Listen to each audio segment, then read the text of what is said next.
Hey there, it's Hannah with WTI, and this is If I Stay by Gayle Forman. And if you want to read a book that is absolutely going to rip your heart out of your chest, then I recommend reading this one. It is such a beautiful story.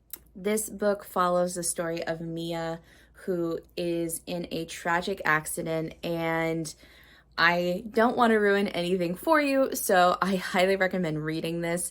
If you've seen the movie, then you know how heart-wrenching this story is, but I 100% recommend reading the book. The books are always better, and that is definitely the case with this one.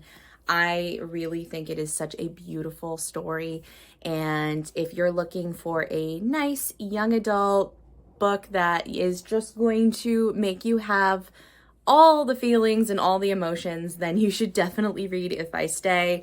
I love this book. It made me cry my eyes out, and that is a good recommendation from me. So if you are looking for a good book to read, then I highly recommend picking up this one from Gayle Forman, and that is my point of view.